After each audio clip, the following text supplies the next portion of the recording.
Kapan terakhir kali pemerintahmu memberitahumu angka yang sebenarnya? Bukan angka yang sudah dirapikan, bukan angka yang sudah diperhalus untuk keperluan siaran pers. Angka yang sesungguhnya, yang lengkap, yang jujur. Aku tanya itu karena ada satu angka yang sudah ada di dalam dokumen-dokumen resmi selama bertahun-tahun.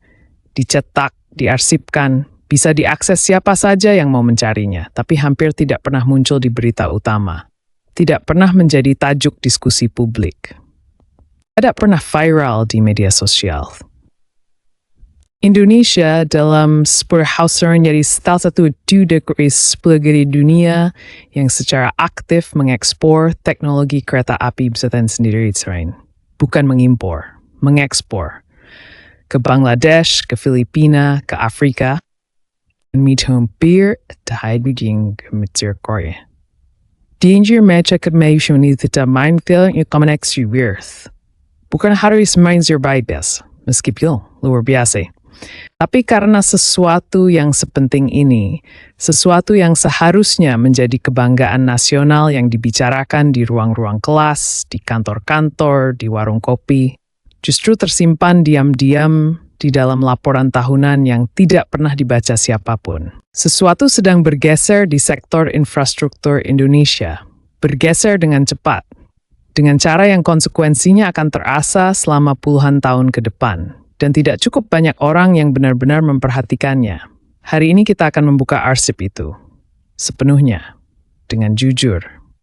Termasuk small step bercuri baik setimon. Sebelum kita masuk lebih dalam, ada sesuatu yang ingin katakan. Channel ini kecil. Kita tidak punya studio mewah. Tidak punya produk yang inspirasi orang. Yang ada hanya riset yang serius dan komitmen untuk tidak memelintir angka demi membuat konten terasa lebih dramatis dari yang sebenarnya. Kalau kamu percaya bahwa kejujuran dalam konten itu masih penting dan semakin langka, tekan subscribe sekarang. Aktifkan notifikasi. Kita akan terus membuka file-file seperti ini. Assalamualaikum dan selamat datang. Mari kita mulai. Ada sebuah pabrik di Madiun, Jawa Timur. Bangunannya tidak glamor, tidak ada di cover majalah bisnis internasional. Tidak pernah masuk daftar perusahaan paling inovatif versi Forbes atau Bloomberg. Tapi dari pabrik itulah, gerbong-gerbong kereta yang sekarang beroperasi di jalur komuter utama Dhaka, Bangladesh, diproduksi. Dari pabrik itulah, unit-unit transit yang melayani penumpang di Filipina dirakit. Dari pabrik yang sama, produk-produk dikirimkan ke beberapa negara di benua Afrika yang sedang dalam proses modernisasi sistem transportasi massalnya. Nama pabrik itu adalah PT Inka, Industri Kereta Api, perusahaan badan usaha milik negara yang berdiri sejak 1991. Dan inilah yang aku ingin kamu benar-benar pahami sebelum kita lanjut. Mengekspor teknologi rel bukan hal yang dilakukan sembarang negara. Ini adalah domain yang secara historis dikuasai oleh Jepang, Jerman, Prancis, Korea Selatan, dan Tiongkok. Negara-negara dengan sejarah panjang industri manufaktur berat. Negara-negara dengan anggaran riset dan pengembangan yang bisa membeli seluruh infrastruktur beberapa negara berkembang sekaligus. Indonesia bukan bagian dari kelompok itu secara historis. Tapi data mengatakan sesuatu yang berbeda dari narasi itu. Dan ini abis leader di stretching the Aingath ketir bicara tentang kemajuan rel Indonesia. Kita bicara tentang WUSH, kita bicara tentang MRT Jakarta, kita bicara tentang LRT Jabodebek, tapi kita hampir tidak pernah bicara tentang kapasitas produksi domestik yang menjadi fondasi dari semua itu. Karena tanpa PT Inka, tanpa kemampuan memproduksi rolling stock sendiri, semua proyek besar itu hanya akan menjadi ketergantungan permanen pada teknologi luar. Sekarang kamu mungkin bertanya, kalau PT Inka sudah ada sejak 1981, kenapa baru sekarang kita bicara tentang ekspor? Kenapa butuh 40 tahun lebih? Itu pertanyaan yang tepat, dan jawab kita ke segmen berikutnya.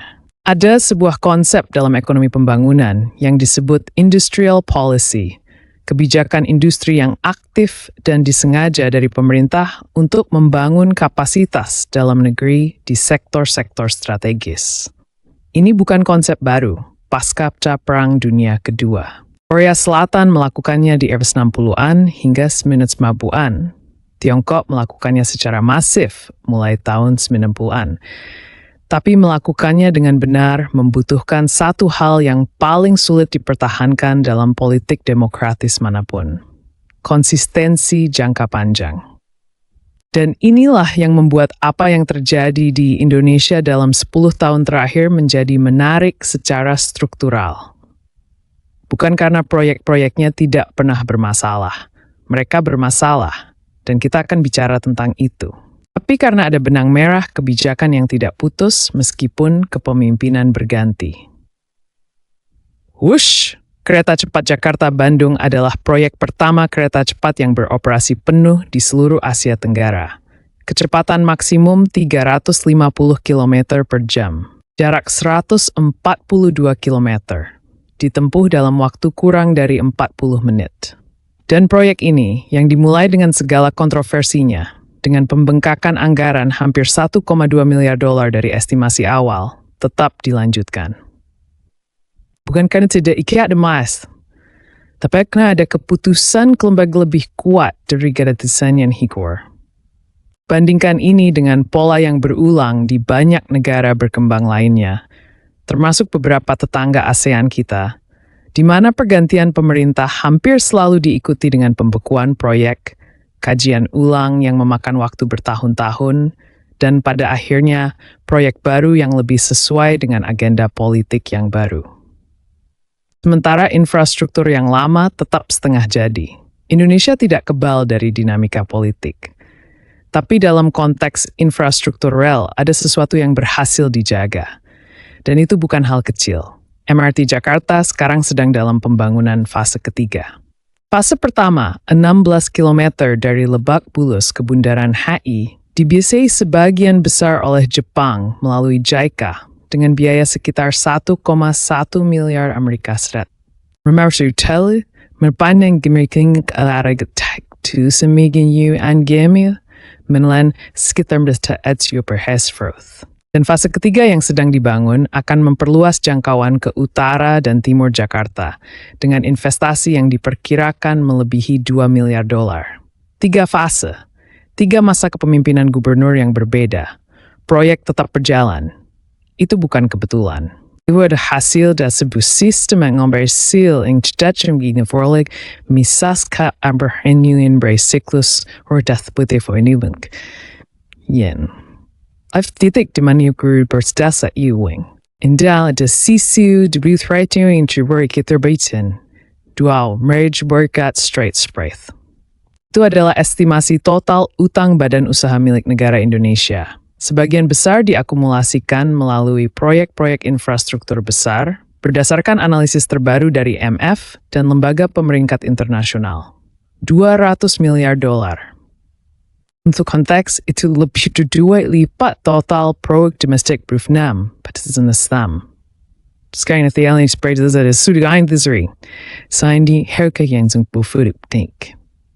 Utang untuk infrastruktur produktif, rel, pelabuhan energi, adalah instrumen pembangunan yang diterima secara luas oleh hampir semua ekonom pembangunan terkemuka. Jepang membangun jaringan Shinkansen-nya dengan utang yang pada saat itu terasa tidak masuk akal bagi banyak pengamat. Korea Selatan membangun fondasi industrinya dengan tingkat leverage yang membuat bank-bank barat bergidik. Tapi ada perbedaan antara utang yang produktif dan utang yang bermasalah. Dan perbedaan itu tidak selalu terlihat dari luar. Tidak selalu terlihat dari headline berita. Tidak selalu terlihat dari foto-foto peresmian yang megah. Yang membedakannya adalah satu hal. Apakah infrastruktur yang dibangun dengan utang itu menghasilkan arus pendapatan yang cukup untuk menutup biaya utang itu sendiri, sambil tetap memberikan manfaat ekonomi yang lebih luas. Dan untuk WUSH, permahan itu bertempat group. Duri habenu berimpre ada abrasive like impressive. Tapi pada tarif yang berlaku saat ini, break-even point proyek ini masih merupakan sebuah tanda tanya yang sangat besar di kalangan analis infrastruktur. Ini bukan untuk mengatakan proyek itu salah. Na well to memat breaks the ushnings the taps deflect you think the bros. Untuk negara jembris nimbawer, seharusnya you betul berani menghitung kompleks that tersebut. Sekiu, mari kita tutup loop yang kita kreatif. Kita mulai dengan satu pertanyaan. Kapan terakhir kali pemerintahmu memberitahumu angka yang sebenarnya? Setelah semua yang sudah kita bahas, aku ingin mengubah pertanyaan itu sedikit. Karena ternyata masalahnya bukan hanya pada pemerintah. Masalahnya juga pada cara kita mengonsumsi informasi tentang negara kita sendiri. Kita sering terlalu cepat merayakan atau terlalu cepat mengkritik. Jarang memiliki tulis di tempat dinamai it's remember I'm finding the paper that dempedingo khas ag Eugene Nelitam brain dan proses kedua sekaligus. Itu ada sestat you kamar stand terbaik bersing. Jadi inilah yang sekarang kamu tahu, yang sebagian besar orang di sekitarmu tidak tahu. Pertama, Indonesia adalah salah satu dari kurang dari 10 negara berkembang di dunia yang secara aktif mengekspor teknologi kereta api buatan sendiri. PT Inka di Madiun bukan sekadar pabrik gerbong untuk dalam negeri. Ini adalah aset strategis nasional yang nilainya belum pernah dikomunikasikan kepada publik secara penuh. Kedua, Whoosh bukan sekadar kereta cepat pertama di Asia Tenggara. Ia adalah bukti bahwa Indonesia mampu menyelesaikan proyek infrastruktur kompleks di bawah tekanan biaya, tekanan jadwal, dan tekanan politik, dan tetap menghasilkan infrastruktur yang berfungsi.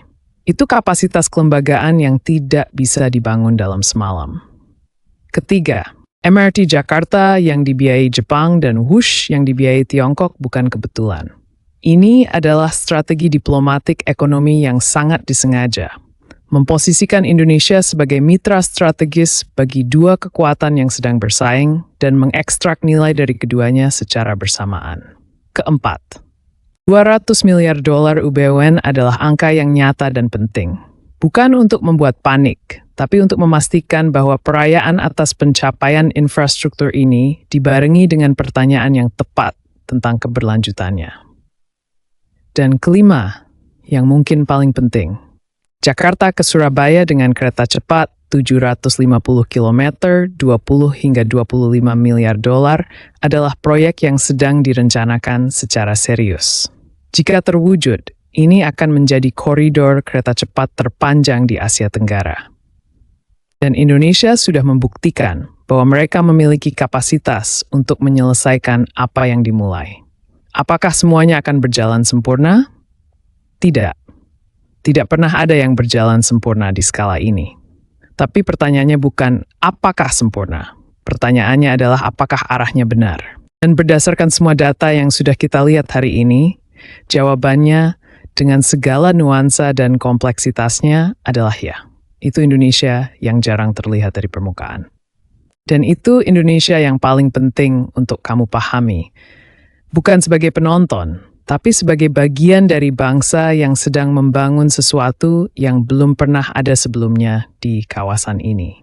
Kalau video ini memberikanmu sudut pandang baru, satu fakta yang mengejutkan, satu pertanyaan yang belum pernah kamu pikirkan sebelumnya, bagikan kepada satu orang yang menurutmu perlu melihat ini. Tekan like, subscribe, aktifkan notifikasi. Kita bukan channel terbesar. Tapi kita berkomitmen untuk menjadi yang paling jujur. Dan kita butuh kamu untuk membuktikan bahwa itu masih penting di era di mana konten paling keras biasanya itu mengalahkan konten yang akurat. Vi things get to YouTube file internet Indonesia. Terwani hudi nomor angka yang bisa akan simultan melihat laut di sekitar kepulauan ini selamanya. Sampai jumpa.